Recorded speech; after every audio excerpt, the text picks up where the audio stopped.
नमस्ते दोस्तों। हमारा नाम डॉक्टर विक्रांत सिंह तोमर है। United consciousness project self and corporation USA Bharat और तपन चौरे फाउंडेशन की तरफ से आपका हार्दिक स्वागत है। दोस्तों, हम लोग योग सूत्र सीरीज का अध्ययन कर रहे हैं। आज 82वां सेशन है और हम अध्याय 3 योग सूत्र विभूतिपाद पढ़ रहे हैं। अभी तक हमने विभूतिपाद में पढ़ते समय ये देखा कि सूत्र 1 ने कहा कि किसी भी एक स्थान पर चित्त के ठहर जाने को धारणा कहते हैं। सूत्र 2 ने कहा उसमें लंबे समय तक चित्र रुका रहे तो ध्यान है, और अगर मैं खुद को भी खो दूं, केवल उद्देश्य ही बाकी रह जाए तो वो समाधि है। और धारणा, ध्यान और समाधि जब एक ही जगह लगाई जाती है तो उसी को संयम कहते हैं, सूत्र 4 ने कहा।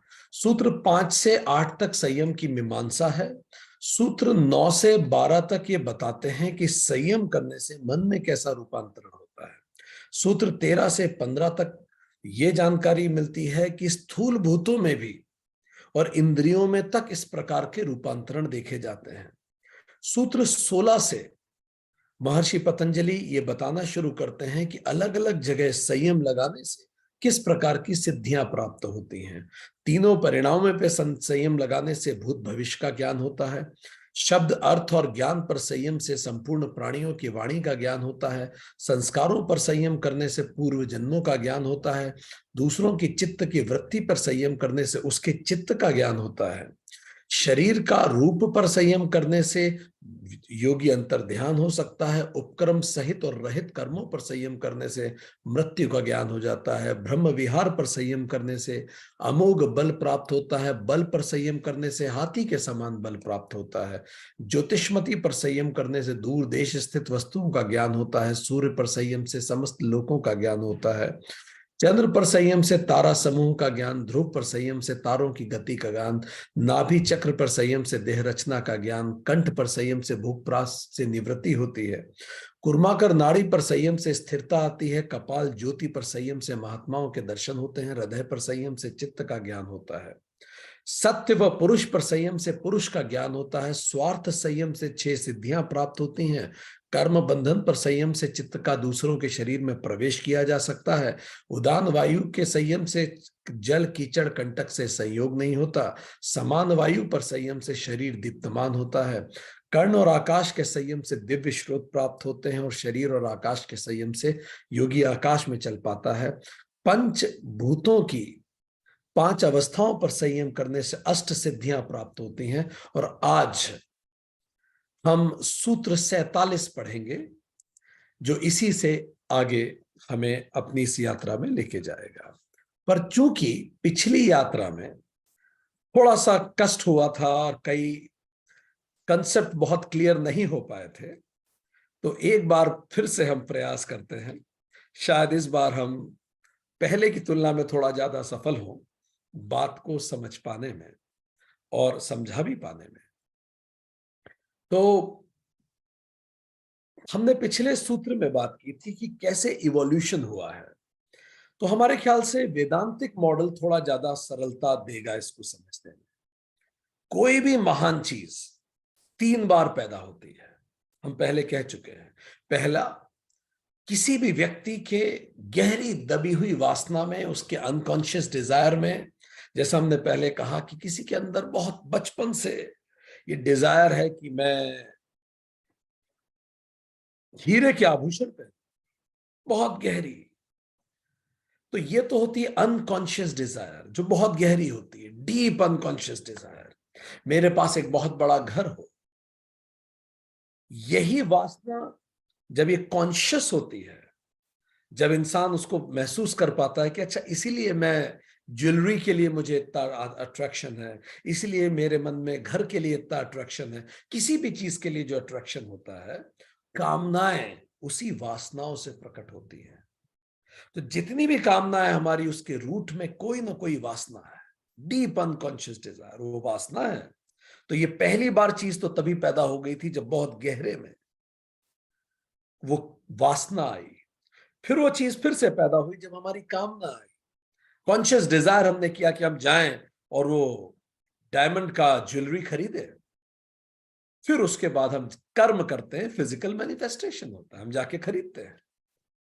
तो कोई भी महान चीज, कुछ भी, यदि आप देखें कोई भी महान मंदिर, किसी राजा के अंदर बहुत गहरी वासना थी कि मैं एक मंदिर बनाऊंगा, फिर उसने एक मैप में उस मंदिर को रखा, वो कामना हुई, ब्लूप्रिंट उसका बना, कॉन्शियस डिजायर हुई, और उसके बाद फिर वो मंदिर वास्तव में बना। तो 3 बार वो पैदा हुआ। इसी तरह से ये जगत भी ऐसे ही पैदा हुआ। ब्रह्म, जिसको यूनिवर्सल कॉन्शियसनेस कहते हैं, यूनाइटेड कॉन्शियसनेस भी कहते हैं, ब्रह्म के मन में ये विचार आया, consciousness decided by itself to play. इसी प्ले को कहा गया माया। तो उन्होंने अपनी माया से जगत रचने का विचार किया। इसी ब्रह्म को, जो जगत को रचने का विचार करे, ईश्वर कहते हैं। अन्यथा ब्रह्म अचल है, स्थिर है, पर जब ब्रह्म रचता है तो वही ईश्वर कहलाता है। तो ब्रह्म plus Maya, the Maya means the creative power, ब्रह्म और उसकी क्रिएटिव पावर मिलती है तो उसी को हम ईश्वर कहते हैं। क्योंकि जब आप कुछ रचते हो, यू नीड क्रिएटिविटी। सो ये क्रिएटिविटी, ये जो, इसी को माया कहा जाता है।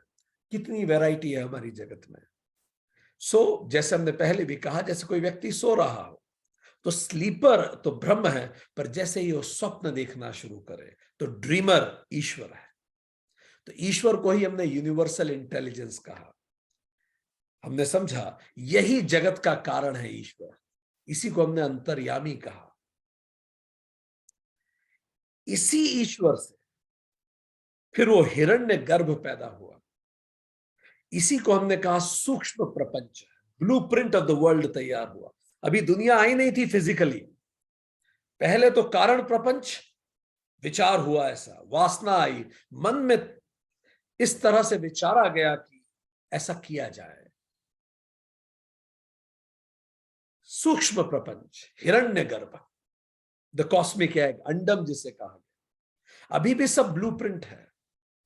फिर एक दिन हम देखते हैं बिग बैंग होता है।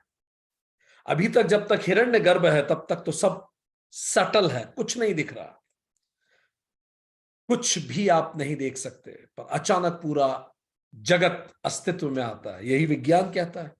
स्थूल प्रपंच आया एकदम से, इसी को विराट पुरुष कहा, यही लोक है। तो ऐसे वेदांत कहता है 3 चरण में सृष्टि का जन्म हुआ। व्यक्ति का जन्म वो भी इसी तरह से हुआ। जो ब्रह्म है समष्टि में, वही व्यष्टि में आत्मा है। इसका मतलब यूनिवर्सल कॉन्शियसनेस तो ब्रह्म है, इंडिविजुअल कॉन्शियसनेस को हम आत्मा कहते हैं। वो दोनों एक ही है।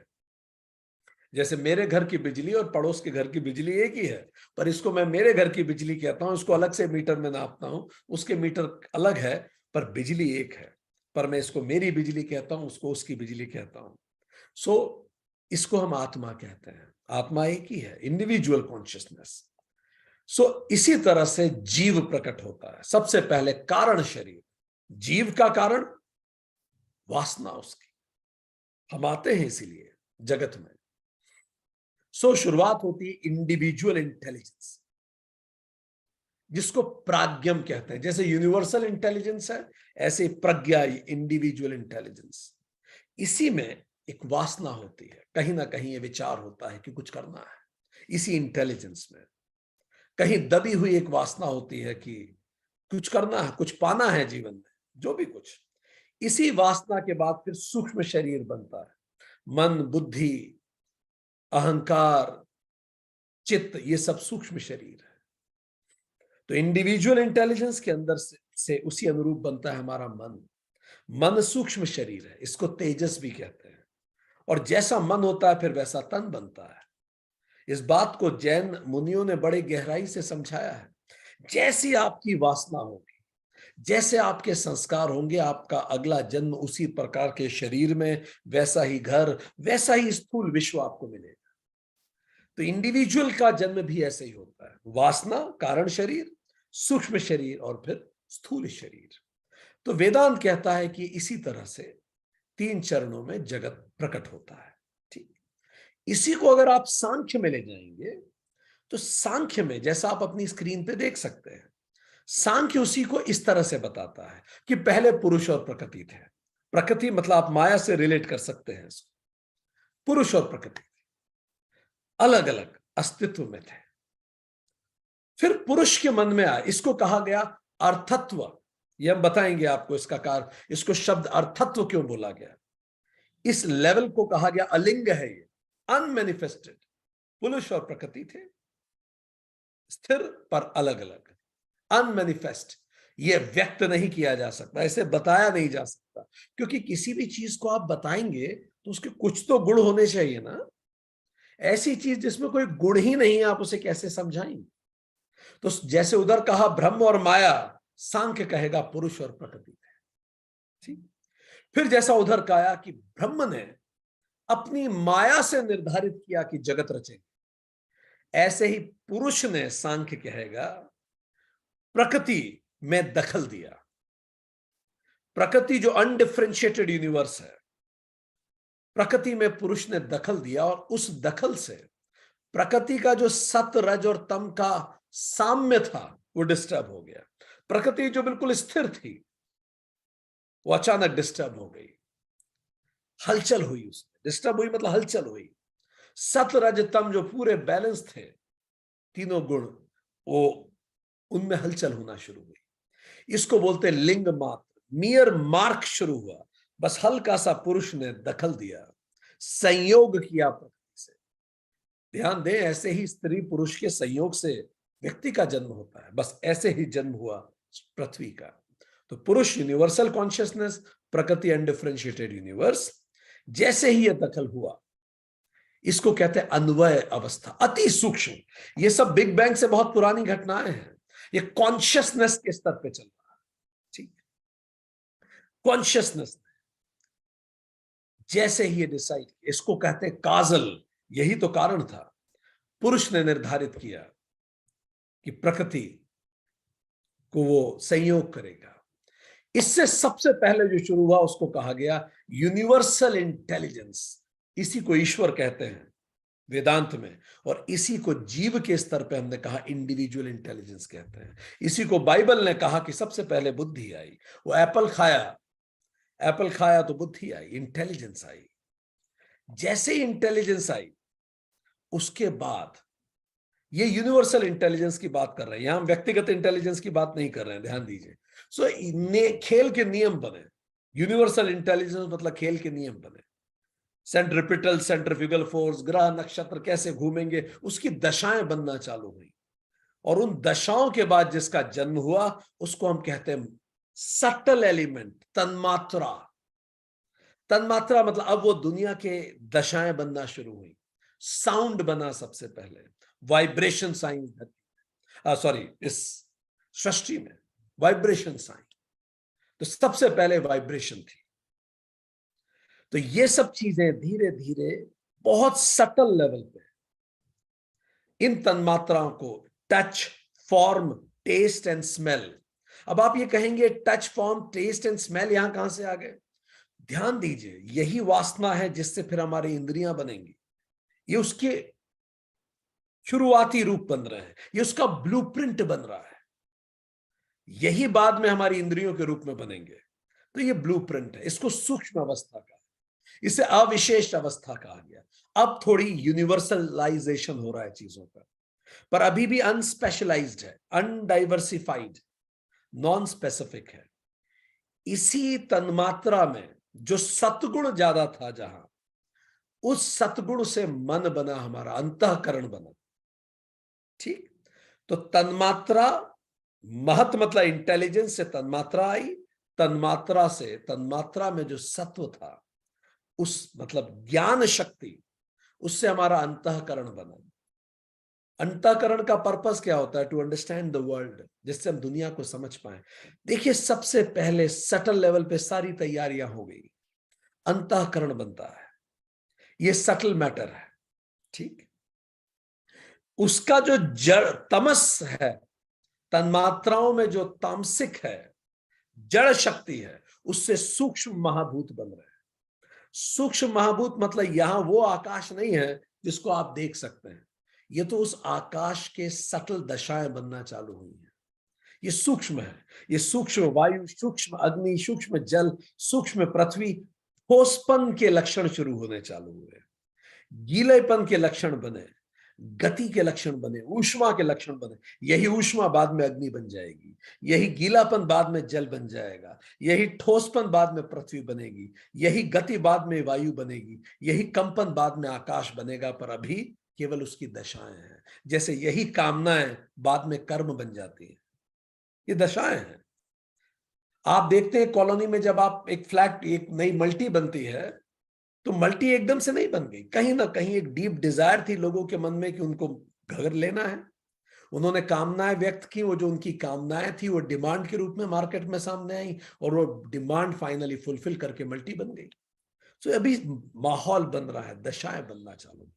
सो अंतःकरण दुनिया को समझने के लिए बनाने की दशाएं शुरू हुई। दुनिया के लिए फिजिकल वर्ल्ड की शुरुआत होना चालू हो रही है। अभी भी ये सटल लेवल पे है। राजसिक रज गुण जो है, जिसको हम क्रिया शक्ति कहते हैं, इससे पंच प्राण बनने शुरू हुए। प्राण दो तरह के होते हैं, हम पढ़ चुके हैं पहले। पूरी यूनिवर्स में भी जो यूनिवर्स को गतिमान रखता है उसको भी प्राण कहते हैं, शरीर में जो है उसे भी प्राण कहते हैं। तो ये यूनिवर्सल प्राण बनने चालू हुए, जो बाद में व्यक्ति के प्राण बनेंगे। अभी केवल दशाएं बन रही हैं। तो प्राण का मतलब जो बाद में पावर प्रोवाइड करेगा व्यक्ति को, वो प्राण है। इसी रज से सूक्ष्म कर्मेंद्रियां बनी। सूक्ष्म कर्मेंद्रियां power to respond to the world. कल को ये दुनिया जब आएगी तो हम रेस्पॉन्स करने के लिए भी तो हमें चीजें चाहिए। हम इस दुनिया को रेस्पॉन्स कैसे करते हैं? हाथ से कुछ आता है रोकते हैं, पैरों से। हम इस दुनिया से एक्सचेंज कैसे करते हैं? कर्मेंद्रियां, power to respond to the world. ये रज है सब, ये रज से आया। अब इसी तरह से सत से सूक्ष्म ज्ञानेंद्रियां भी बनी। ज्ञानेंद्रियां power to register the world. दुनिया को रजिस्टर करेंगे ज्ञानेंद्रियों से, दुनिया को समझेंगे मन से, और दुनिया को रेस्पॉन्ड करेंगे कर्मेंद्रियों से। यही तो हम करते हैं। We understand the world, we receive the world, we understand. अभी आप क्या कर रहे हैं? अपनी पांचों ज्ञानेंद्रियों से हमें देख रहे हैं, सुन रहे हैं, फिर अपने मन से हमें समझ रहे हैं, और अपने कर्मों में जब आप इसको लाएंगे, आप इसको रेस्पॉन्ड करेंगे अपने हाथ पैर मुंह से। ठीक। सो सूक्ष्म कर्मेंद्रियां, पर यह सब अभी भी स्वरूप अवस्था है। ये भी अभी तक सब सटल है। ये अभी तक सब सटल है, स्वरूप अवस्था है। ये अभी भी फिजिकल नहीं आई, अभी भी इसके लक्षण आना चालू हुए हैं। ठीक। इसके बाद इसी से स्थूल बना। अब वो जो कंपन है वो आकाश बन गया। अब वो जो गति थी वो हवा के रूप में सामने आई, जो आपके हाथ पे लगती है। अब जो ऊष्मा थी वो अग्नि बन गई। अब जो गीलापन था वो जल बन के आया, वो अब आप छू सकते हैं उसे। अब जो ठोसपन था वो पृथ्वी बन गई, माहौल बन गया। वो जो कामना थी वो कर्म बन गया। वो जो पावर टू रेस्पॉन्ड थी उसी से स्थूल कर्मेंद्रिया बन गई, वो मेरे हाथ बन गए। हर जीव की जैसी वासना होती है, जैसी कामना होती है, उसका शरीर वैसा होता है। बंदरों की कामना उछलने की होती है पेड़ों पे, तो उसका शरीर, उसके हाथ पैर वैसे बने हुए हैं। हमारी कामना नहीं है कि हम पेड़ों पे उछलें, इसलिए हमारे हाथ पैर वैसे हैं। जिराफ की कामना है कि ऊंचा खाए, उसकी स्थितियां वैसी हैं। उसकी कामना भी तो उसकी स्थितियों अनुरूप बनती है, वही डीएनए में बन जाता है। सो हमारी कर्मेंद्रियां भी वैसी ही बनी। वो शक्तियां कर्मेंद्रियों में कन्वर्ट हो गई। और इसी तरह से ज्ञानेंद्रिय अब हमारी आंख नाक बनी, पर इस आंखों के पीछे जो शक्ति है वो सूक्ष्म ज्ञानेंद्रिय है।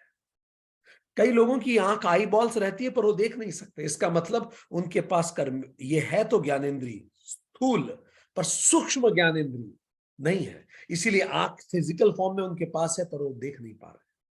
तो पावर टू रजिस्टर वर्ल्ड अलग है, रजिस्टर द वर्ल्ड अलग बात है। तो इसको हमने कहा ये स्थूल हो गया, ये दृश्य है, ये इंद्रानुभूति है, ये विशेष हो गया, और इसको हमने कहा ग्रॉस हो गया। बात वही है। तो वही बात जो वेदांत कह रहा है, सांख्य इसको थोड़ा डिटेल में कहता है।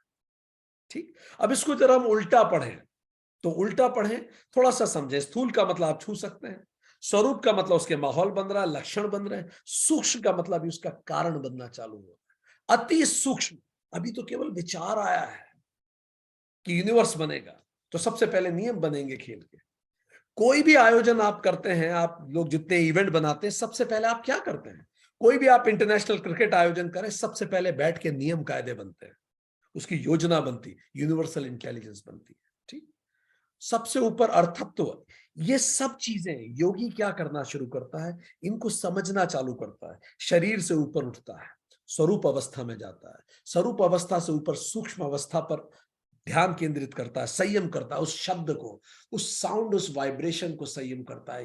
पूरी यूनिवर्सल चीजें उसको रिसीव करना शुरू करता है और उससे उसको यूनिवर्सल इंटेलिजेंस समझ में आता है। Oh fine, this is the bigger plan. उसे बिगर प्लान समझ में आता है, वो उस पूरी यूनिवर्स से जुड़ जाता है, वो प्रकृति लय हो जाता, अन्वय हो जाता है, प्रकृति में जुड़ जाता, अति सूक्ष्म हो जाता है। फिर उसे पता लगता है कि ये जगत बना क्यों। तो जगत बना क्यों, इसका अर्थ क्या है? अर्थत्व। अर्थत्व क्या है? भोग और मुक्ति। जो जागरूक हैं उनके लिए यही जगत मुक्ति का कारण बनेगा।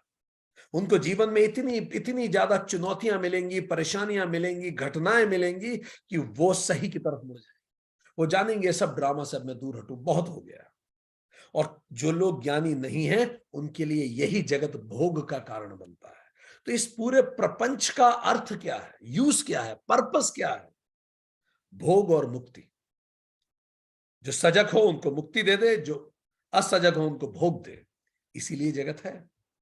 चलिए अब आगे बढ़ते हैं। सो हमने बस यही बताया, इसी को हमने देखा, हम पहले बात कर चुके हैं। इसी को आप कहेंगे यूनिवर्सल रूप में भी कहते हैं, उसी को ब्रह्मांड में कहेंगे, उसी को पिंड कहते हैं। ठीक, चलिए, ये तो पिछली बार का सेशन था। अब हम आज के सेशन की बात शुरू करेंगे। ठीक है, चलिए। ओके, नाउ आज के सेशन में हम इसी बात को आगे महर्षि पतंजलि लेके जाते हैं। और अब आगे हम देखते हैं कि महर्षि पतंजलि किस तरह से अगले सूत्र में ये बताते हैं कि जिस प्रकार 5 स्तर भूतों के हैं, ऐसे ही 5 स्तर इंद्रियों के भी हैं। तो चलिए आज के सेशन की शुरुआत करते हैं। सूत्र 47, ग्रहण स्वरूप अस्मिता अन्वय अर्थवत्व संयमात इंद्रिय जय। ग्रहण, स्वरूप, अस्मिता, अन्वय और अर्थत्व आदि पंचेंद्रियों की अवस्थाओं में संयम करने से इंद्रिय जय प्राप्त होता है। सूत्र 48 कहता है, ततो मनोजवित्वम विकरण भाव प्रधान जयश्च। उस इंद्रिय जैसे मन की तरह शरीर वेग वाला होता है, शरीर के बिना विषयों को अनुभव करने की शक्ति और प्रवृत्ति पर अधिकार होता है। थोड़ा इसको समझें। जैसे 5 भूतों की 5 अवस्थाएं होती हैं, वैसे ही 10 इंद्रियों व मन की भी 5 अवस्थाएं होती हैं। इन पर संयम करने से महर्षि पतंजलि कह रहे हैं व्यक्ति जितेंद्रिय बन जाता है। चलिए अब हम समझना शुरू करें। ये 5 अवस्थाएं क्या हैं? इंद्रियों की भी, हमारी 10 इंद्रियां हैं, 5 कर्मेंद्रियां, 5 ज्ञानेंद्रियां। महर्षि पतंजलि कह रहे हैं ये कर्मेंद्रियों और ज्ञानेंद्रियों की भी 5 अवस्थाएं होती हैं। क्या नाम है इन अवस्थाओं का? तो उन्होंने नाम बताया, ग्रहण, दूसरा स्वरूप, तीसरा अस्मिता, चौथा अन्वय, पांचवा अर्थत्व। चलिए हम समझें। इंद्रियों की पहली अवस्था क्या है? ग्रहण, मतलब टू रिसीव। ज्ञानेंद्रिया क्या ग्रहण करती है बताइए? आंख, नाक, कान, मुंह, त्वचा। ये ज्ञानेंद्रिया क्या ग्रहण करती है? सेंसेशंस। सारे सेंसेशन, संवेदनाएं आपको इसी से मिलती हैं। ठंड है, टेस्ट कैसा है, दिख क्या रहा है, सेंसेशंस। कर्मेंद्रियों क्या करती हैं? रिएक्शंस। कर्मेंद्रियां रिएक्ट करती हैं।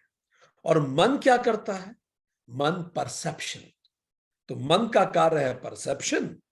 मन ही तो परसीव करता है। आपने कुछ खाया, इसने बोला बहुत टेस्टी, इसने बोला अच्छा नहीं लगा। सेंसेशन दोनों का सेम था, पर परसेप्शन दोनों का अलग है।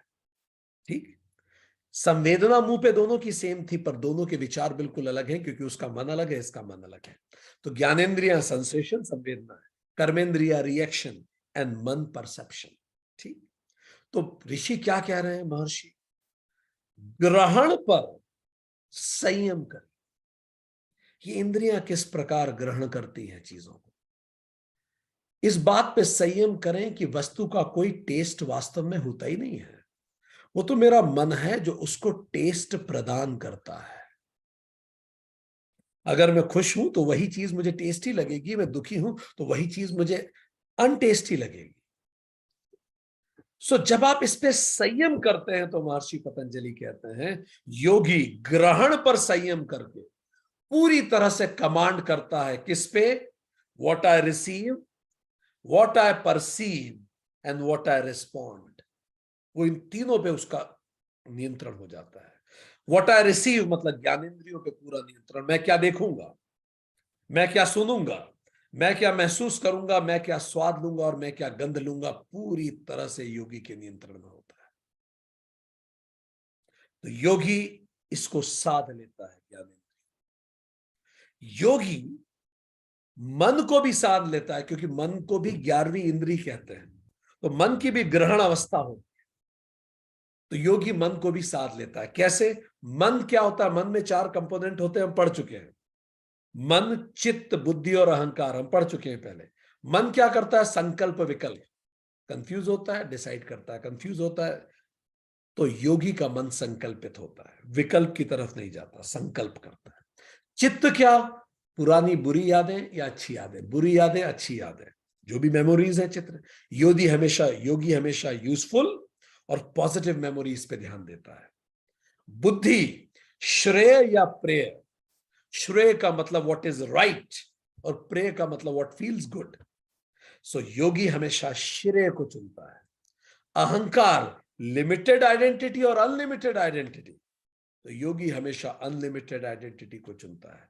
तो ये संयम का परिणाम होता है। संयम से उसका मन संकल्पित होता है, उसकी यादें पॉजिटिव होती हैं, बुद्धि हमेशा सही निर्णय लेती है, और अहंकार हमेशा अनलिमिटेड आइडेंटिटी की तरफ बढ़ता है। संयम का प्रभाव पड़ रहा है। फिर तीसरा, कर्मेंद्रियों में रिएक्शन में भी संयम से मैं क्या बोलूंगा, पूरी तरह से संयम। वो हर कुछ नहीं बोलेगा। मैं क्या करूंगा, अपने हाथ पैर, जननेंद्रियों, कामनाओं, सब पर पूरी तरह से संयम। ये कर्मेंद्रियों का संयम होता है। तो योगी अपने कर्मेंद्रियों को संयम कर लेता है, तो पूरी तरह से उसका नियंत्रण हो जाता है कर्मेंद्रिय, ज्ञानेंद्रिय और मन पर। इसका मतलब what he will receive, what he will perceive and what he will respond, पूरी तरह से उसका नियंत्रण होता है। एंड टू एंड नियंत्रण अपने ऊपर। इससे एक सिद्धि प्राप्त होती है जिसको कहते हैं मनोजवित्तम। मनोजवित्वम। मनोजवित्वम का मतलब योगी का शरीर अब मन के समान वेग वाला हो जाता है, जो पूरी तरह से सेल्फ कंट्रोल में होता है। कर्मेंद्रियां भी उसके नियंत्रण में, उसके हाथ पैर, मुंह, गुदाद्वार और जननेंद्रियां। ब्रह्मचारी होता है। तो धीरे धीरे उसका शरीर मन के एक समान वेग वाला होता है। वो क्षण भर में अपने सूक्ष्म शरीर से कहीं भी जा सकता है और लौट के आ सकता है। एक महाभारत में प्रसंग आता है, व्यास महाराज एक बार बड़े परेशान हुए।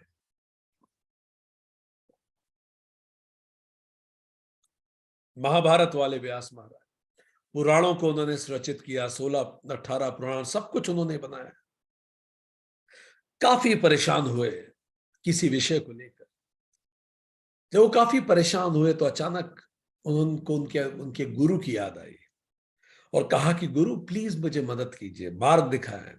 अचानक व्यास महाराज के जो गुरु थे नारद जी, उनके समक्ष आ गए। नारद वही तो थे जो मनोज वित्वम है। उनका मन की गति से गमन करते हैं, योगी में शक्ति आ जाती है। ऑटोबायोग्राफी ऑफ योगी में जो किताब है योगानंद परमहंसा की, उसमें ऐसे कई इंसिडेंसेस हैं, कैसे व्यक्ति मन की गति से सूक्ष्म शरीर के द्वारा ट्रेवल कर लेता है। स्कंद पुराण में एक ऐसी कथा भी आती है कि जब महाभारत का युद्ध खत्म हुआ तो युधिष्ठिर ने अश्वमेघ यज्ञ का आयोजन किया, और उस अश्वमेघ यज्ञ में कृष्ण ने भीम, चूंकि बड़ा अहंकारी हो रहा था और भीम ध्यान और तप और मंत्र के महत्व को नहीं समझता था, उसको लगता था रजगुण ही सब कुछ है, उसमें ताकत थी, रज था उसमें, कहीं भी जा सकता था, गमन करता था, वायु के वेग से गमन कर पाता था भीम। तो भगवान कृष्ण ने भीम को कहा कि इस यज्ञ के लिए पुरुष मृग चाहिए। पुरुष मृग मतलब एक दैवीय मृग, और वो मृग हिमालय पे मिलेगा, पर तुम उसे ला नहीं पाओगे क्योंकि वो तो मनोवेग से चलता है, मन के वेग से चलता है, और भीम वायु वेग से चलते थे। तो भीम को लगा कि वायु वेग से आगे मनोवेग क्या होगा। भीम ने बोला मैं जाके पकड़ के लाऊंगा। भीम पहुंच गए, यज्ञ के लिए उस हिरण को लेके आना था, पर भीम उसे पकड़ ही नहीं पा रहे थे। वायु की तो फिर एक स्पीड होती है, मन की क्या स्पीड हो सकती है। आप आंख बंद कीजिए, आपकी बहन यूएस में रहती है, आप अगले क्षण वहां पहुंच जाएंगे। ठीक, अगर आप सिद्ध हैं अगले क्षण हवा को पहुंचने में फिर टाइम लगेगा। तो वो पकड़ ही नहीं पाया, बड़ा दुखी हो गया। तो जब वो दुखी हो गया तो उसने अपने इष्ट हनुमान जी को याद किया। हनुमान जी वहां प्रकट हुए। हनुमान जी तो मनोवेग से चलते। तो हनुमान जी ने भीम को राय दी, तो ऐसा कर, शिवलिंग की पिंडियां बना दे पूरे इस हिरण के रास्ते के मार्ग पे, क्योंकि हिरण भगवान शिव का भक्त है, जो पुरुष मृग होता है, हिमालय और कैलाश पे पाया जाता है। तो ये भगवान शिव का भक्त है, और जब जब भगवान शिव की पिंडी मिलेगी वो रुक के 1000 बार मंत्र जाप करेगा। इससे उसके मन की गति रुक जाएगी, मन की चंचलता रुक जाएगी, और जब उसकी मन की चंचलता रुकेगी तो मन की गति कम हो जाएगी, तो पकड़ लेना उसे। भीम ने यही किया, खूब सारी शिव की पिंडियां लगा दी। अब हर जगह हिरण जाता तो 1000 मंत्र पढ़ता, फिर आगे जाता, फिर 1000 मंत्र पढ़ता, फिर आगे जाता। तो जब वो 1000 मंत्र पढ़ पढ़ के जब आगे जाता तो अंततः वो वहां रुक गया, क्योंकि मंत्र पढ़ने से गति रुक गई, उसकी मन की चंचलता रुक गई। भीम ने उसे पकड़ा और भीम को समझ में आया कि मन की चंचलता को रोकने में मंत्र कितने शक्तिशाली होते हैं। सो पहला ये सिद्धि प्राप्त हो। दूसरा, अब पहला तो ये हो गया पहला स्तर, अब हम जाएंगे दूसरा स्तर। इंद्रियों की इससे भी सूक्ष्म अवस्था है, हम पढ़ चुके हैं, स्वरूप अवस्था, मतलब पावर बिहाइंड द सेंसेस। इस ज्ञानेंद्रियों के पीछे पावर है ना, जो आंखों को शक्ति देती है। आंखें थोड़ी देखती हैं, आंखों से आप देखते हैं। तो पावर, ज्ञानेंद्रियों के पीछे जो शक्ति है, कर्मेंद्रियों के पीछे जो शक्ति है, ज्ञानेंद्रियों के पीछे पावर टू सेंस है, कर्मेंद्रियों के पीछे पावर टू रिस्पॉन्ड है, और मन के पीछे पावर टू परसीव है। सोचिए, जब शरीर में प्राण कम होते हैं तो मन भी डल हो जाता है, हाथ उठाने का मन नहीं करता, कर्मेंद्रियां डल हो जाती हैं, ज्ञानेंद्रियां डल हो जाती हैं। महसूस करा है आप में से किसी ने? तो प्राण कम होते हैं, ये पावर अपने आप कम हो जाती है। हाथ पैर हैं आपके, पर फिर वो चलते नहीं है उतने ज्यादा। सो योगी अब क्या करता है? सेकंड लेवल, इंद्रियों के परे उन शक्तियों पे संयम करता है जो इन्हें जागृत करती है। इन्हीं शक्तियों को पुराणों में भगवानों के, देवताओं के नाम से पुकारा जाता है। जैसे कर्ण की शक्ति का, कर्ण किससे कनेक्टेड है?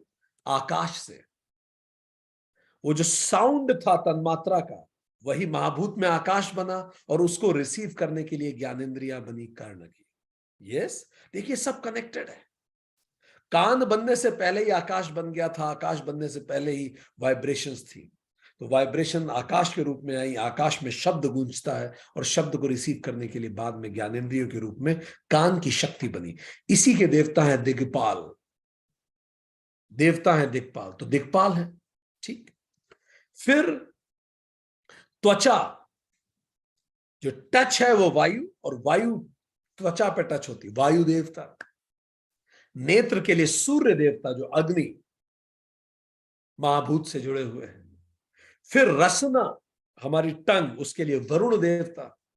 तो ये देवता केवल एक मेटाफर है इनको पूजने के लिए, इस पे फोकस करने के लिए। नाक अश्विनी कुमार, तो ये अलग अलग देवता बने ताकि योगी इन पे संयम करता है।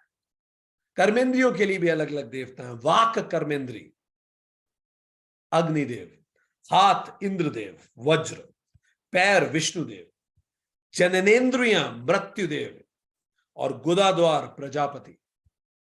तो इस तरह से अलग अलग कर्मेंद्रियों और जननेन्द्रियों, ये ज्ञानेन्द्रियों को देवता के रूप में पूजा जाता है। ठीक, जब कोई योगी इस शक्ति पर संयम कर लेता है, आंख की देखने की शक्ति, पांचों इंद्रियों और कर्मेंद्रियों की शक्ति, अब उसे जो सिद्धि मिलती है उसको विकरण भाव कहते हैं। विकरण भाव मतलब स्थूल शरीर के बिना ही वो दूर देश की किसी भी वस्तु का प्रत्यक्ष अनुभव कर सकता है। मतलब वो कहीं भी जाता, इसी को हम पर काया प्रवेश में पढ़ चुके हैं, वो पर काया प्रवेश कर सकता है। स्थूल शरीर के बिना ही वो दूर देश की किसी भी वस्तु का प्रत्यक्ष अनुभव कर सकता है।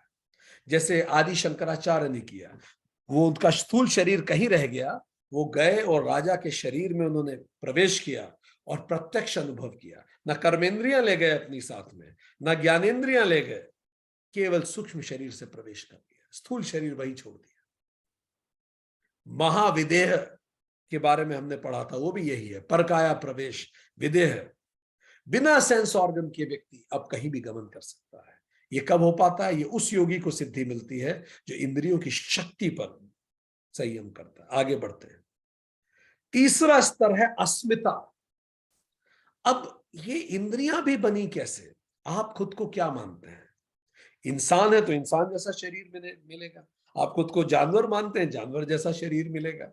तो मरने के समय अंतिम पल आपके दिमाग में कौन सी वासना सबसे तेज थी?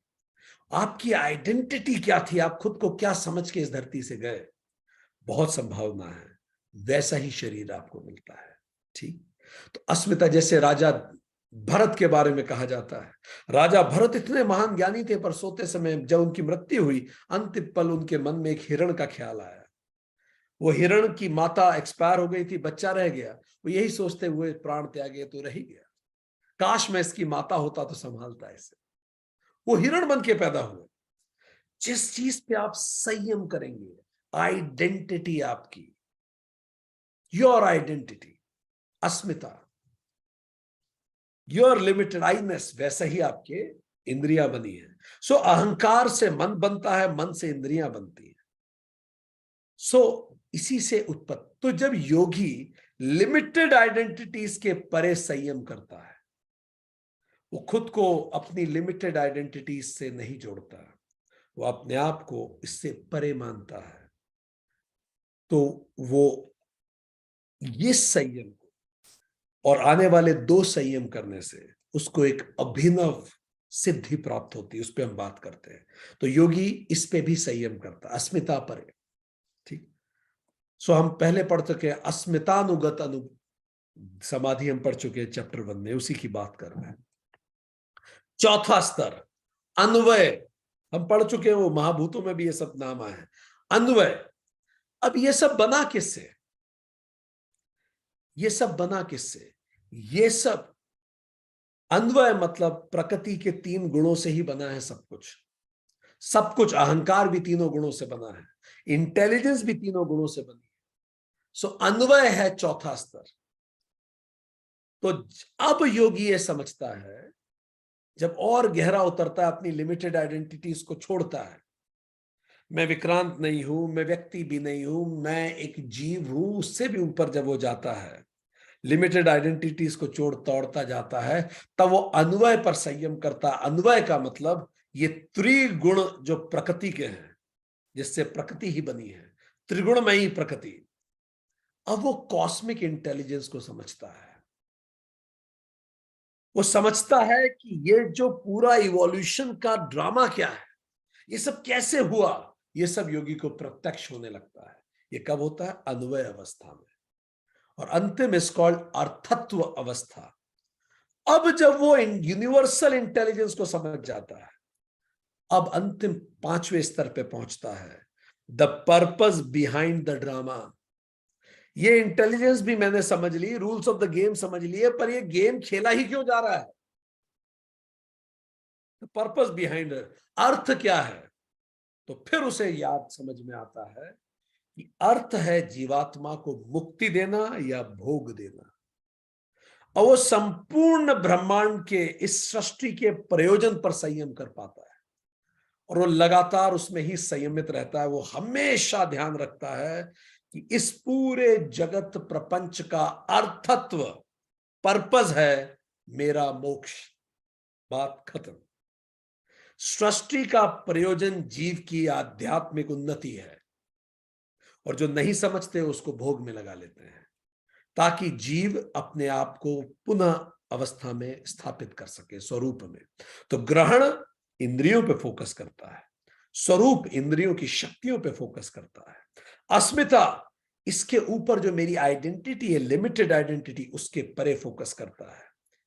जब वो लिमिटेड आइडेंटिटी से ऊपर जाता है तो प्रकृति को समझता है, इस पूरे यूनिवर्सल इंटेलिजेंस को, अन्वय। फिर जब यूनिवर्सल इंटेलिजेंस से भी ऊपर जाता है, ईश्वर, तब वो ब्रह्म पे पहुंचता है, the purpose behind the drama, ताकि मैं जीव मोक्ष को प्राप्त कर सके। और उसके लिए एक लेबोरेटरी की जरूरत थी, तो this is what the laboratory is. इससे उसे जो सिद्धि मिलती है, इस सिद्धि को कहा जाता है प्रधान जय। ये तीसरी और महत्वपूर्ण सिद्धि। प्रधान के दो मतलब हुए। ये सिद्धि कब मिली उसे?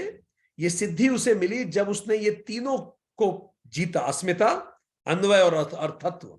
जब इन तीनों पर संयम हो गया तो सिद्धि जो मिली, उस सिद्धि का नाम है प्रधान जय। प्रधान का मतलब प्रीडोमिनेंट, सबसे महत्वपूर्ण। और प्रधान का एक और मतलब होता है प्रकृति, प्रकृति। अब उसको कौन सी सिद्धि प्राप्त होती है? इंद्रियों की अस्मिता, अन्वय और अर्थत्व अवस्था पर संयम करने से प्रधान जय प्राप्त होती है। अब वो प्रकृति को पूरी तरह से जीत लेता है, उसे पूरा मैट्रिक्स समझ में आ जाता है, ड्रामा। उसे इवोल्यूशन भी समझ में आता है और रिवॉल्यूशन भी समझ में आता है कि मैं क्यों चक्कर बार बार काट रहा हूं। तो उसने उसने अपना पूरा इवोल्यूशन देख लिया, वो पूरी प्रकृति को अब समझ गया है। He knows the game plan. ठीक। अब he can play with the evolutes of nature. अब जैसे हम पहले पिछली क्लास में बता चुके हैं, अब वो अल्फाबेट से नए शब्द बनाने की शक्ति है उसके पास। प्रकृति लय हो चुका है, he is one with nature. वो प्रकृति को घुमा सकता है, यूनिवर्सल फोर्सेस को चैनलाइज कर सकता है, वो सुनामी ला सकता है, वो कुछ भी कर सकता है। वो प्रकृति से जुड़ चुका है, वो एकाकार हो चुका है, और वो सरकार में है, वो बहुत कुछ कर सकता है। एक व्यक्ति को यहां से उठा के आप सरकार में भेज दीजिए, कितना पावरफुल हो जाता है। वो सरकार है, वो सब कुछ कर सकता है, वो यूनिवर्सल गवर्नमेंट में है। इस जय के सामने आप सोचिए हर विजय कितनी छोटी है। इसीलिए इसको कहा गया प्रधान जय। इससे बड़ी जय नहीं हो सकती। पूरी सृष्टि आपकी उंगलियों पे चलती है, आप जैसा चाहें, ओमनी पोटेंट हो जाते हैं, सर्वशक्तिमान। अब आप सोचिए इस जय के सामने कहीं का प्रधानमंत्री होना कोई बड़ी बात है, कहीं का अधिकारी होना कोई बड़ी बात है, कोई बड़ा बिजनेसमैन होना कोई बड़ी बात है। ये प्रधान जय है। अब वो जो कहता है मुंह से वही मंत्र है, और वो स्वयं मंत्री है। मंत्री मतलब जो मंत्र कहे, जो उच्चारित करे, जिसने जय प्राप्त की हो। तो प्रधानमंत्री मतलब जिसने प्रधान जय प्राप्त कर ली। कितना सोच समझ के नाम हमारे पूर्वजों ने सृजित किया होगा, प्रधान जय, जिससे व्यक्ति प्रधानमंत्री बने। अब वो सृष्टि, लोकसभा नहीं है, वो तो सृष्टि सभा का प्रतिनिधि है, इस पूरी सृष्टि की सभा का प्रतिनिधि है। योग शास्त्र में ये जो तीनों सिद्धियां हैं, मनोजत्वित्व, विकरण भाव और प्रधान जय, इन्हीं तीनों को मधु प्रतीका कहा गया। मधु प्रतीका मतलब बड़ा मीठा है इनका स्वाद, मधु जैसा प्रतीक होता है। स्वाभाविक रूप से एक छोटा सा चुनाव जीतना इतना मीठा होता है। तो अब प्रधान जय वाला पूरी प्रकृति को जीत चुका है। प्रकृति उसके अनुरूप चलेगी यदि वो चाहे।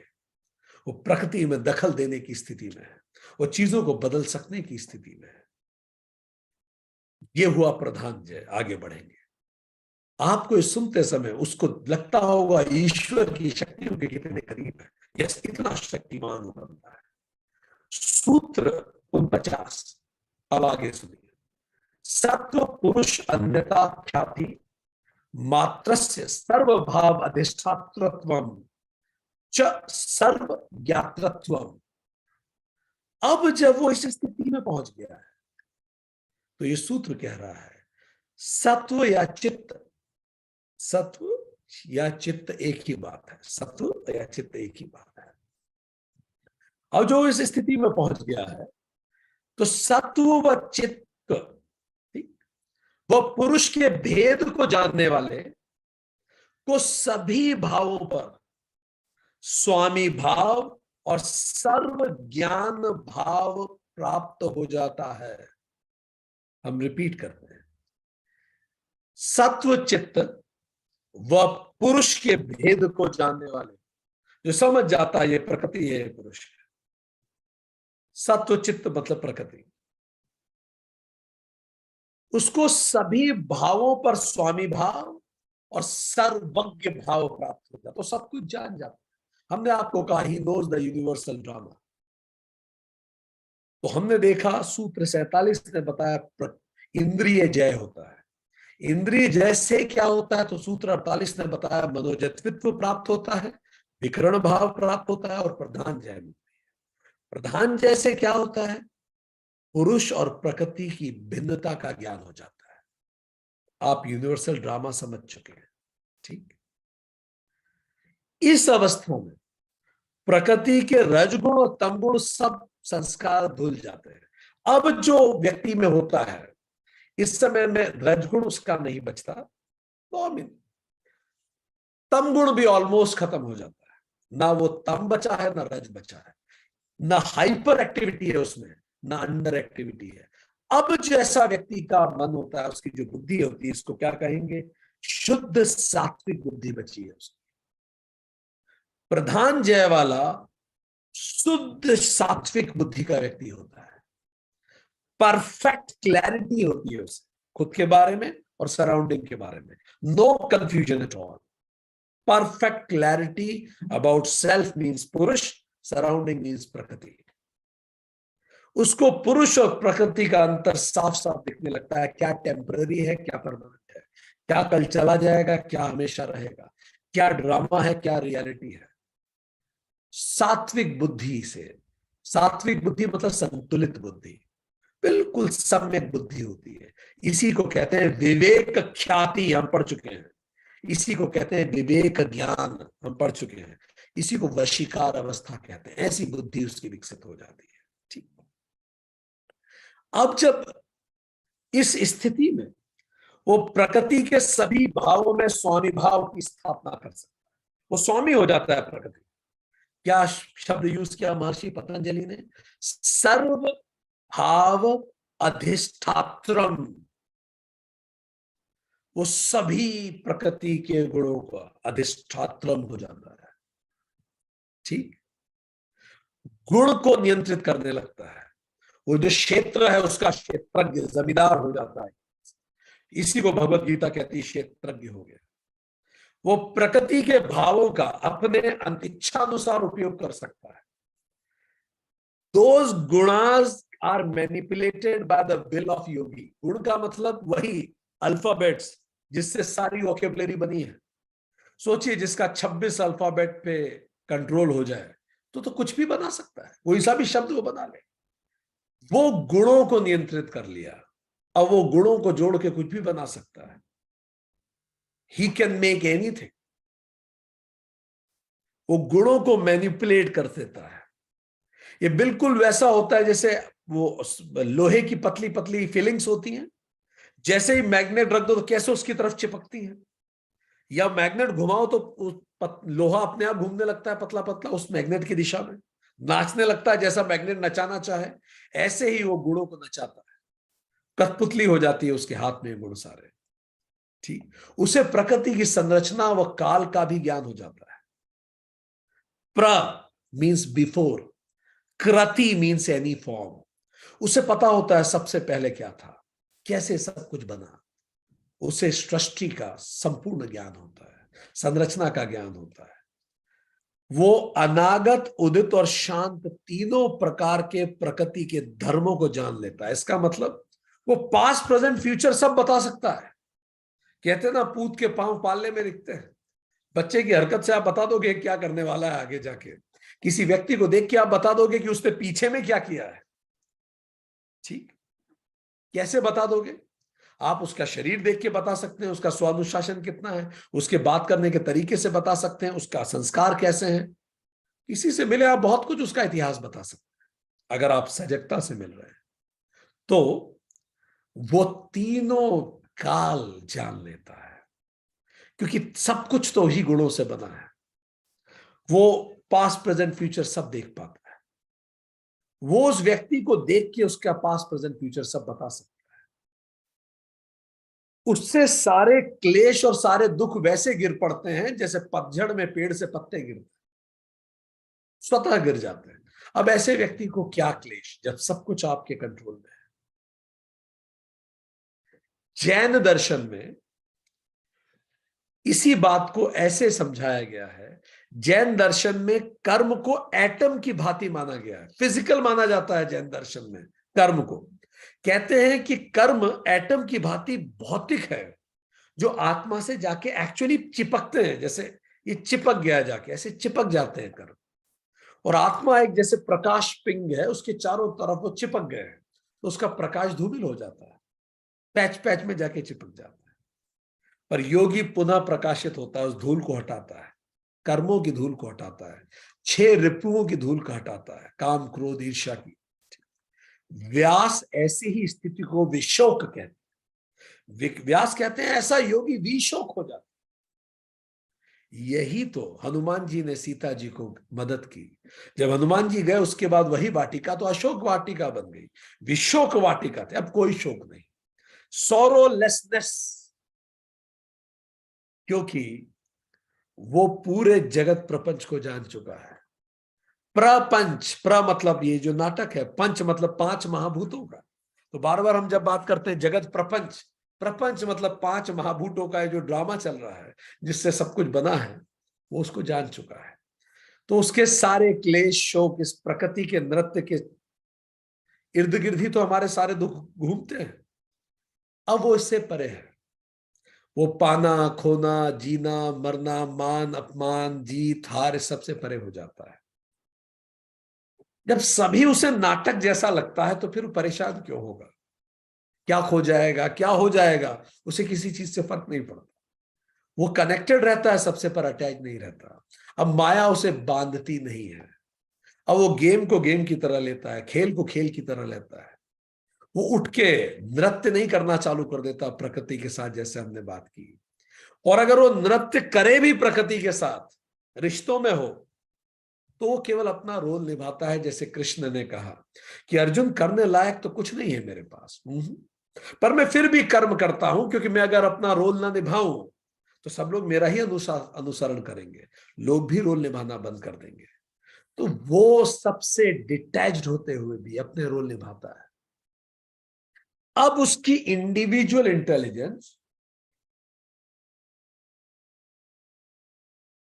हमने बताया, कॉस्मिक इंटेलिजेंस से मिल चुकी है। वो समझ चुका है अर्थत्व, ये ड्रामा क्या है। वो cosmic intelligence, rules of the game जानता है। कॉस्मिक इंटेलिजेंस से मिल चुकी, उसकी लिमिटेड आइडेंटिटी अब उसकी यूनिवर्सल आइडेंटिटी से मिल चुकी है। अब कोई इंडिविजुअलिटी नहीं बची, अस्मिता से वो परे हो गया। अब कोई इंडिविजुअल सौरव भी नहीं बचेगी।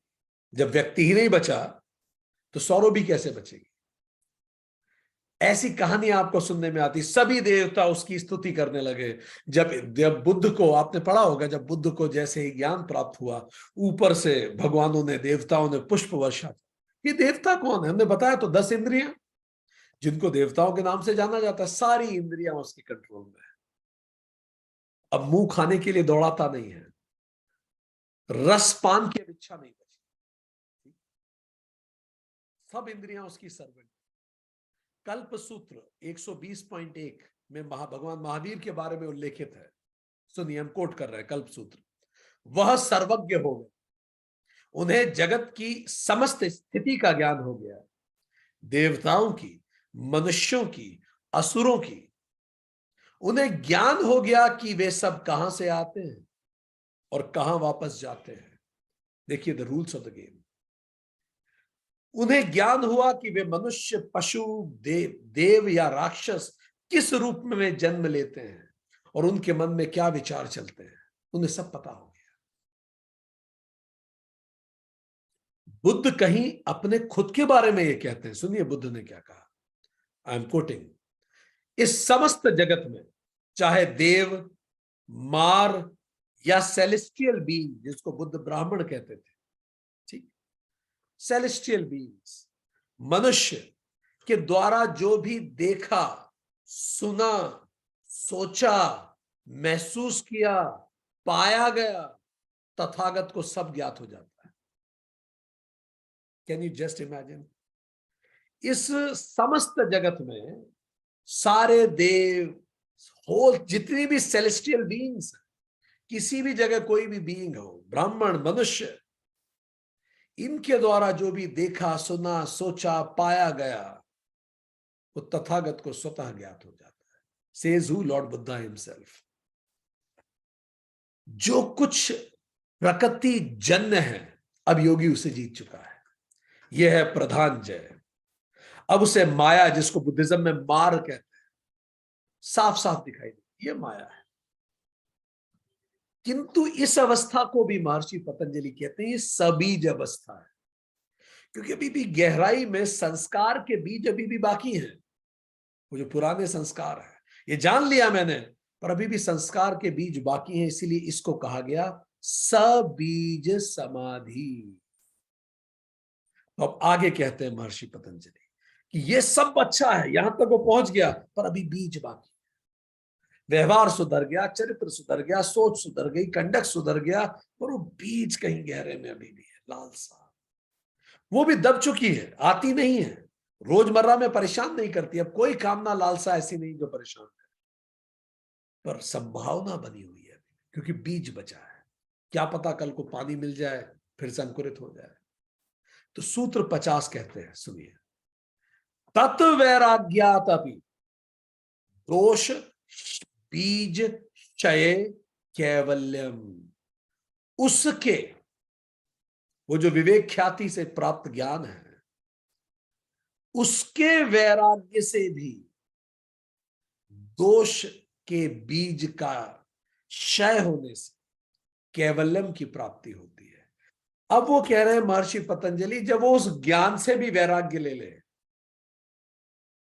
ये जितना उसने जाना है उससे भी कहीं मोहित ना हो जाए, ये वाह मैं कितना जानता हूं, इस ज्ञान से भी वैराग्य ले ले।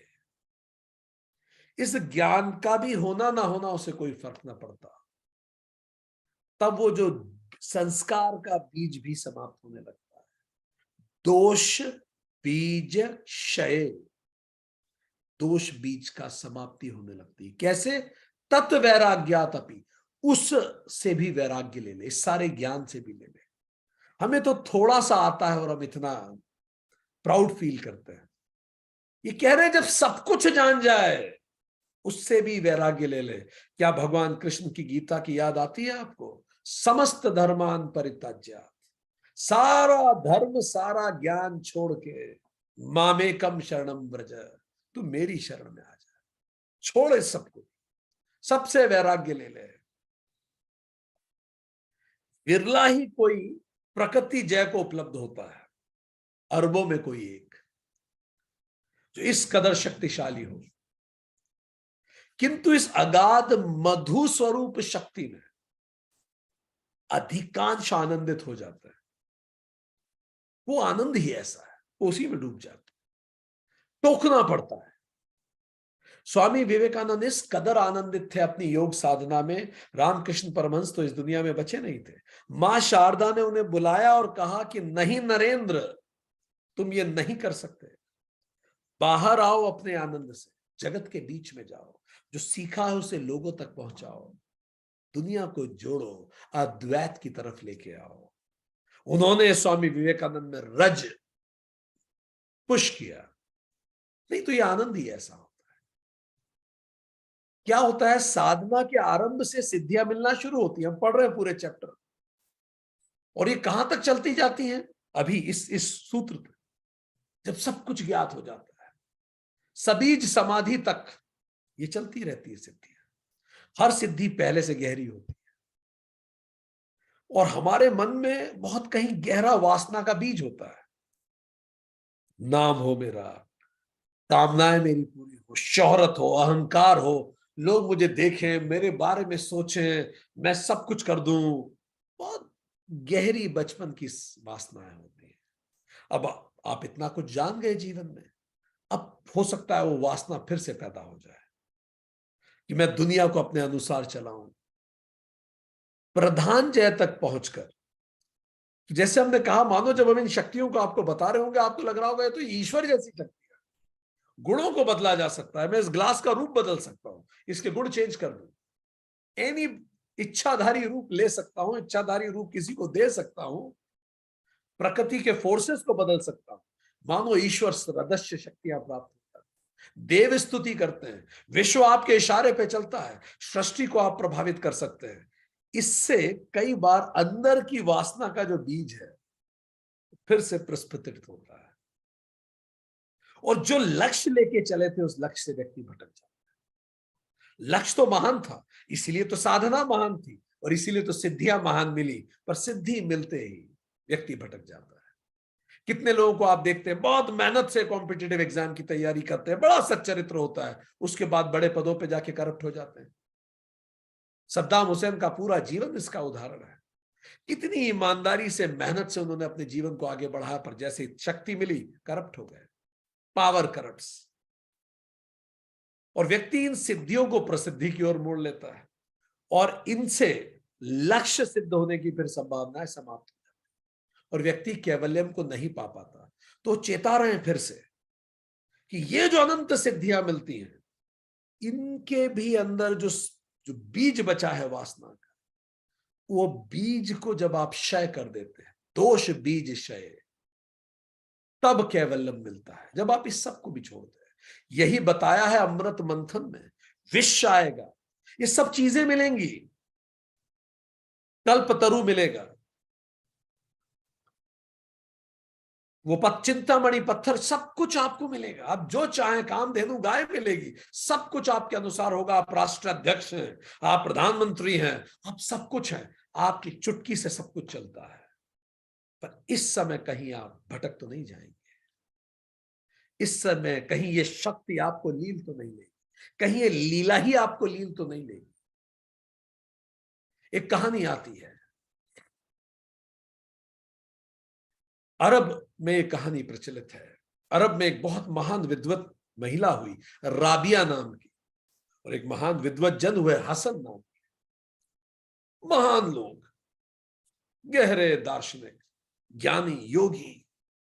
तो हसन ने राबिया को यह कहा, चलो राबिया, आज ऐसा करते हैं, नदी पर चादर बिछा के वहां प्रार्थना करते हैं। योगी में शक्ति होती है, वो नदी पे चल सकता है, हम बात कर चुके हैं। तो राबिया ने मुस्कुरा के कहा, हसन, यूं न करें कि हवा में चादर बिछाएं और उस पर बैठ के प्रार्थना करें। नदी में तो फिर तो कुछ सरफेस तो है, चलो हवा में बिछाते हैं। तो हसन मुस्कुराए। फिर राबिया ने कहा, अगर नाटक करना ही है तो फिर बड़ा ही नाटक करें। अगर दुनिया को दिखा के अपने अंदर अहंकार भरना ही है तो क्यों ना हवा में ही बैठे, तो फिर चादर की भी क्या जरूरत है। हसन शर्मिंदा होने लगे, राबिया रुकी नहीं। राबिया ने कहा है, जो ये जो सतह पे रहने का खेल तुम दिखाना चाहते हो, ये तो कोई मछली ही कर सकती है, कौन सी बड़ी बात है। मछली जैसा जीव लंबे समय तक सतह पर रह सकता है, तुम कौन सा तीर मार लोगे। और हवा में अगर हम रह लें तो ये तो कोई कीट पतंग भी कर सकता है। हसन, क्या ये जन्म इसीलिए लिया है कि मछली और कीड़ों की चीजों को दिखा दिखा के लोगों को प्रभावित कर डाले। बड़े उद्देश्यों को प्राप्त करें, ना कि किसी को प्रभावित कर प्रशंसा बटोरे। राबिया ने कहा। रामकृष्ण परमहंस के पास एक व्यक्ति आया, बहुत सालों से बड़ा प्रकांड योगी, 30 साल से तपस किया। परमहंस ने बोला, क्या पाया तुमने इस तपस्या से? उस योगी ने मुस्कुरा के बोला, जो गंगा है आपके सामने, मैं इस पे चल के जा सकता हूं, मैं चल के गंगा क्रॉस कर सकता हूं। रामकृष्ण परमहंस हंसने लगे, बोला, ये तो 25 पैसे लगते हैं मुझे यहां से इस किनारे से उस किनारे पे जाने में, तो तुमने 30 साल लगा दिए 25 पैसे की सिद्धि लेने में, धन्य हो तुम। परमहंस ने कहा। परमहंस, बुद्ध, मोहम्मद, नानक, इन्होंने कभी कोई चमत्कार नहीं दिखाया, क्योंकि चमत्कार कई बार ऐसा भी आप गहराई में देखें, क्योंकि चमत्कार वास्तव में अनुयायियों के अहंकार को ही बढ़ाता है। चमत्कार अनुयायियों के अहंकार को बढ़ाता है। जब आध्यात्मिक और आप जानते हैं आध्यात्मिक पतन का मूल ही अहंकार है। चमत्कार कैसे बढ़ाता है अनुयायियों के अहंकार? अनुयायी किसी चमत्कारी गुरु के समक्ष समर्पण करके ये महसूस करते हैं कि उनका गुरु असाधारण है और वो किसी भी साधारण व्यक्ति के समक्ष समर्पित नहीं हुए। ये क्या है? क्या ये गहरा अहंकार नहीं है? ये कहना कि हम एक असाधारण गुरु के अनुयायी हैं, इसका मतलब अनुकरण करने में भी हमने अहंकार नहीं छोड़ा है। अहंकार वहां भी है। हमारा भगवान बड़ा, हमारा देश बड़ा, हमारा गुरु बड़ा, हमारा घर बड़ा, कहानी तो वही है, मैं बड़ा, मैं बड़ा। जबकि आध्यात्म साधारण के प्रति समर्पण सिखाता है। इन सिद्धियों का कोई प्रयोजन नहीं है। ये सिद्धियां बाय प्रोडक्ट हैं आपकी यात्रा का। जैसे आप एक स्वस्थ शरीर अर्जित करें तो आपके मसल्स आ जाएंगे, आप किसी की हड्डी तोड़ सकते हैं, पर वो उद्देश्य थोड़ी है। आपका उद्देश्य स्वस्थ रहना और अपने आप को मोक्ष के रास्ते पे लेके जाना। ठीक। और अगर आप इस मार्ग में किसी की मदद कर सकते हैं तो निश्चित तौर पे उसकी मदद करना। पर यदि मैं सिद्धियों से ये करूंगा तो फिर अनुयायियों का भी अहंकार बढ़ता है। जबकि आध्यात्म साधारण के प्रति समर्पण सिखाता है। गुरु दत्तात्रेय भगवान के 24 गुरु कौन थे? वो बड़े साधारण, आटा पीसने वाली एक महिला, एक बच्ची जिसके कंगन आपस में टकराते थे, कोई कीट, कोई पतंगा, कोई अजगर, साधारण गुरु थे।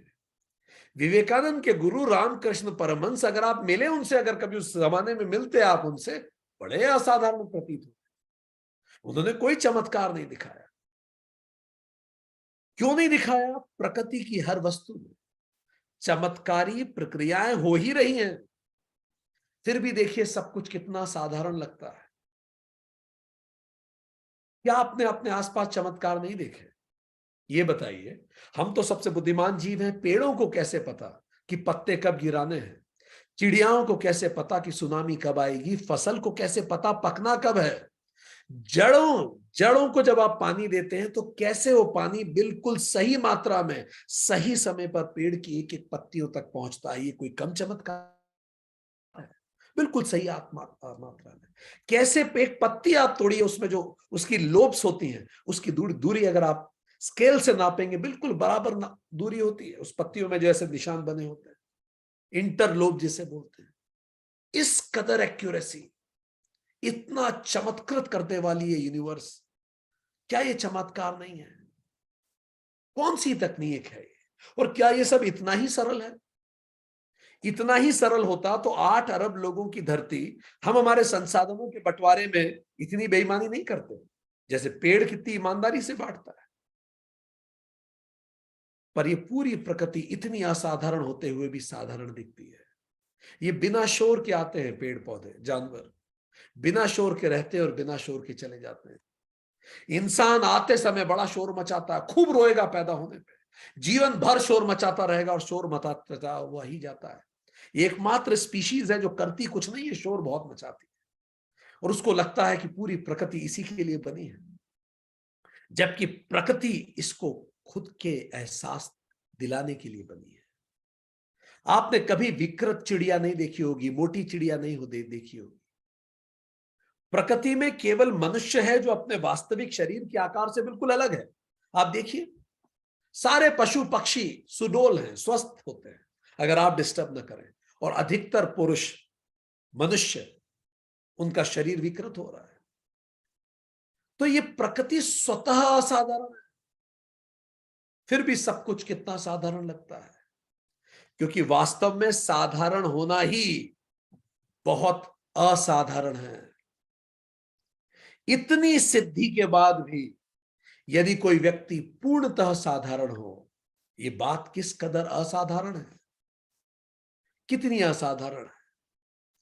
सिखों के गुरु हरिकृष्ण 8 साल की उम्र में थे जब दिल्ली में हैजा फैला, और दिल्ली के हैजा में वहां उन्होंने एक हौद बनवाई और अपने अनुयायियों की मदद के लिए उस पानी के हौद में अपने अंगूठा का एक हिस्सा डाल के बैठ गए, और सब लोग उस पानी में स्नान करके उनके रोग खत्म हो रहे थे।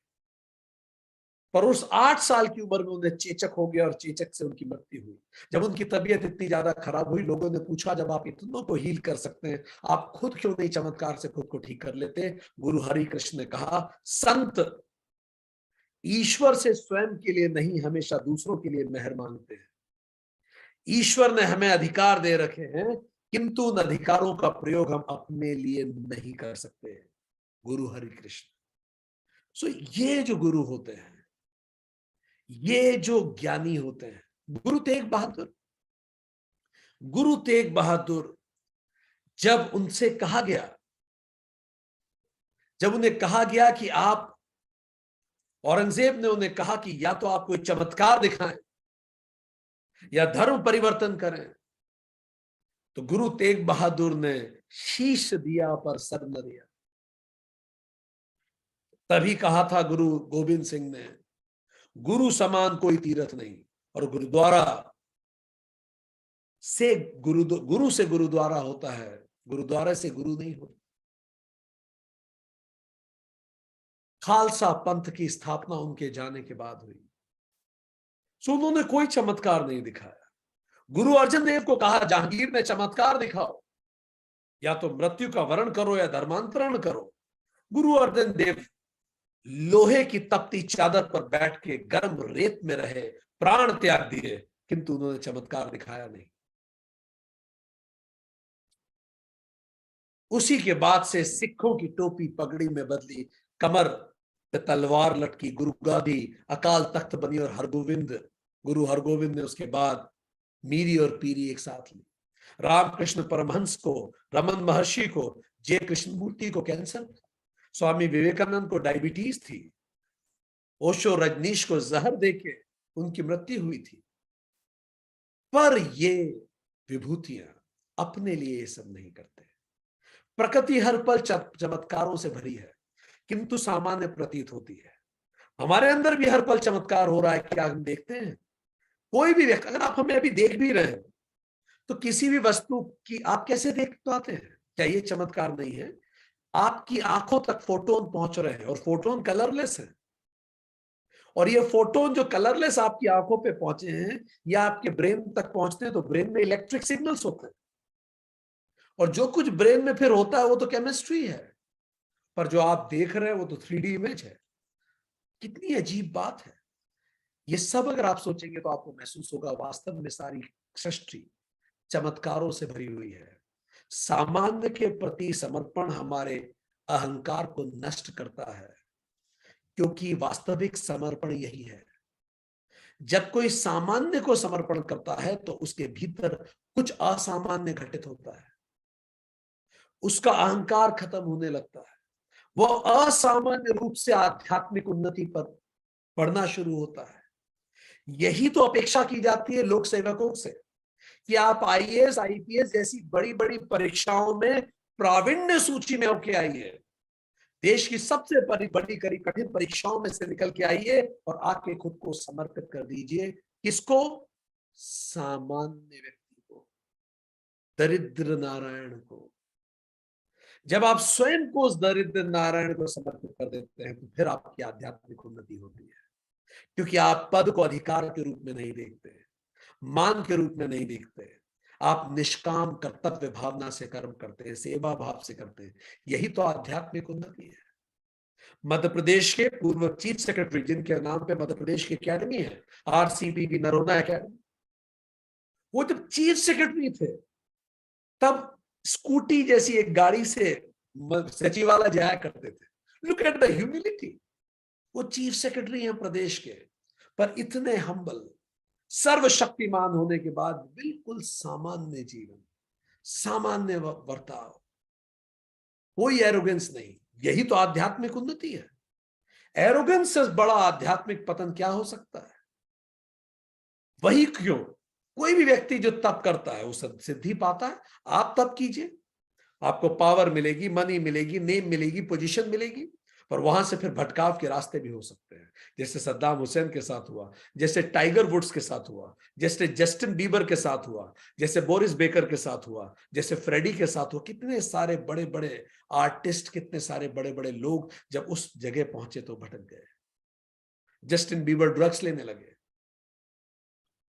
किंतु यदि यह सिद्धियां हमें भटका दे, एरोगेंट बना देती है, तो यह प्रतीक है कि हमारे इवोल्यूशन में अभी हम बेबी सोल हैं। बस हम किसी भी पद पे हों, हम कितने भी बड़े पद पे बैठे हों, पर अगर हम भटक रहे हैं, इसका मतलब अभी भी हम बेबी सोल हैं। इंटेलिजेंस का स्कोप लिमिटेड है, क्योंकि जिन परीक्षाओं से हम सेलेक्ट होके आ रहे हैं वो परीक्षाएं क्या हैं? ज्ञान की परीक्षा, स्मृति मेमोरी की परीक्षा, एक्सप्रेशन की परीक्षा, डिसीजन मेकिंग की परीक्षा। यही 4 चीजें होती है। आप कितना अच्छा कंसेप्ट बना लेते हैं, आप में ज्ञान कितना, आप में स्मृति कितनी, आपका एक्सप्रेशन कितना अच्छा, आप डिसीजन मेकिंग कितनी अच्छी कर सकते हैं, यही सब है। अरे कम ऑन, ये सब तो मशीनें आज नहीं तो कल कर ही लेंगी ना। इसी को तो आर्टिफिशियल इंटेलिजेंस कहते हैं। ये सब चीजें जो हमने आपको बताई, concept formation, knowledge, memory, expression and decision making में इंसान मशीनों का मुकाबला नहीं कर सकता कुछ समय बाद। मशीनों के पास ऐसे एल्गोरिदम है जिससे वो एग्जैक्टली जान सकते हैं आप क्या सोच रहे हैं, या एक चिप लग जाएगी वो पता पड़ जाएगा आप क्या सोच रहे हैं। मशीन फ्यूचर प्रिडिक्ट कर सकती है, इसीलिए तो आप वेदर फोरकास्ट करते हैं। मशीन क्रिएटिव हो सकती है। अभी हम दंग रह गए जब प्रोजेक्ट सेल्फ इनकॉर्पोरेशन का एक नया लोगो बन रहा है। इतना सुंदर हमें लोगो लगा, हमने बोर्ड में पूछा ये किसने बनाया है, तो हमें उत्तर मिला कि ये तो आर्टिफिशियल इंटेलिजेंस से बना है। हमने हमारी रिक्वायरमेंट डाल दी, कंप्यूटर ने बना के दे दिया। एंड इतना क्रिएटिव। मशीन आपके मूड को प्रिडिक्ट कर सकती है, बिग डेटा ये कर रहा है। मशीन आपके नेचर को प्रिडिक्ट कर सकती है, मशीन आपके शरीर को प्रिडिक्ट कर सकती है, मशीन पोएम्स लिख सकती है, मशीन डिसीज प्रिडिक्ट कर सकती है। कम ऑन, ये तो एक मशीन तक कर सकती है, कोई इतनी बड़ी बात है ये? तो मशीन इन सब में आज नहीं तो कल मनुष्य से बेहतर हो जाएगी। इसलिए चमत्कार नहीं है, केवल विज्ञान और गणित है। इससे प्रभावित होना उपयोगी नहीं है। किंतु एक क्षेत्र है जहां मशीन मनुष्य से सदा पिछड़ी रहेगी, और वो क्षेत्र है आध्यात्मिक उन्नति का क्षेत्र। क्योंकि मशीन मैटर है, मैटर ही रहेगी। मनुष्य चेतन है, चेतन ही रहेगा। और मशीन को आध्यात्मिक उन्नति अगर करनी है तो उसे मनुष्य बनना होगा। मैटर को आध्यात्मिक उन्नति के लिए मनुष्य बनना होगा। किंतु मनुष्य का मशीन जैसा होना उसकी आध्यात्मिक पतन का प्रतीक है। Consciousness should be the role model of the matter rather than matter being the role model of the conscious self. इसी चैतन्य के सहारे हमारे ऋषियों ने वो सब कुछ पहले ही बता दिया था, देख लिया था, जो आज हम बहुत एडवांस मशीनों से देख पा रहे हैं। जो करने में मनुष्य स्वयं को तकनीक के चरम पर पाता है, गौरवान्वित महसूस करता है, उसे तो हिमालय की कंदराओं में बैठे हुए कई योगियों ने चेतना की एक छलांग में ध्यानस्थ होकर बता दिया था। इसलिए जो योगी इन सिद्धियों, चमत्कारों, शक्तियों से अविचलित रहता है, उसमें वैराग्य का भाव रहता है, उसके अंदर वासना का बीज भस्म हो जाता है, और वो निर्बीज समाधि को उपलब्ध होता है, और वही कैवल्य प्राप्त करता है। वो इसके परे चला जाता है, वो पुरुष के साथ एक हो जाता है। इसीलिए भगवान कृष्ण को एक कहते हैं मधुसूदन, जो इस मधु जो मधु है इसका भी समाप्ति कर दे। मधुसूदन, जो इस मधु को समाप्त कर दे, जो ये स्टिकीनेस को समाप्त कर दे। ऐसा व्यक्ति फिर सात्विक भी नहीं, वो गुणों के परे हो जाता है, वो धर्म के परे मोक्ष पुरुषार्थ की तरफ जाता है, गुणातीत हो जाता है। अब उसे धर्म भी नहीं लुभाता, वो चित्त की वृत्तियां उसकी निरुद्ध हो जाती हैं, वो स्वयं ब्रह्म हो जाता है, जीते जी जीवन मुक्त होता है, कैवल्य को प्राप्त करता है। अतः करना यह है, एक उच्च लक्ष्य लें, जुट जाएं, बस उसी के बारे में सोचें, उसी पे ध्यान लगाएं, लंबे समय तक उसी पे एकाग्र चित्त रहें, उसी में समाधि लगाएं, स्वयं को भी भूल जाएं, केवल लक्ष्य याद रहे। ऐसा संयम जब हम किसी में करेंगे तो हम उसे जरूर पाएंगे। तो एक क्विक रिकैप ले, हमने आज क्या पढ़ा। सूत्र 47 ने बताया कि जैसे भूतों की 5 चरण होते हैं, इंद्रियों के भी होते हैं, ग्रहण, स्वरूप, अस्मिता, अन्वय, अर्थत्व। ग्रहण से मनोजवित्व को प्राप्त होता है, स्वरूप अवस्था में संयम करने से विकर्ण भाव प्राप्त होता है, और अस्मिता, अन्वय और अर्थत्व में संयम करने से महान प्रधान जय प्राप्त होती है। इन तीनों को, मनोजवित्व, विकर्ण भाव और प्रधान जय जय को, तीनों को मिला ले तो मधु प्रतिका कहा जाता है। पर ये जो मधु प्रतिका होती है, इससे जब ये प्राप्त हो जाता है तब मनुष्य के रज और तम गुण धुल जाते हैं, केवल शुद्ध सात्विक बुद्धि बचती है। मनुष्य केवल सत्य में स्थापित हो जाता है, समस्त प्रकृति को विजित प्राप्त कर लेता है और विषयों की स्थिति में आ जाता है, और ये पूरी प्रकृति का ड्रामा उसे दिखाई देने लगता है, पर बीज में अभी भी संस्कार रह जाते हैं, और यही सबीज समाधि होती है। इसीलिए फिर सूत्र 50 में कहा, जो इस विवेक ख्याति से भी वैराग्य ले ले, इन सारी सिद्धियों से भी वैराग्य ले ले, उसको इनसे भी कोई फर्क ना पड़ता, उस बीज का भी वो नाश हो जाए, जो अवासना के अंतिम बीज बचते हैं, तो व्यक्ति कैवल्य को प्राप्त करता है। आज के लिए इतना ही। Thank you very much. नमस्ते।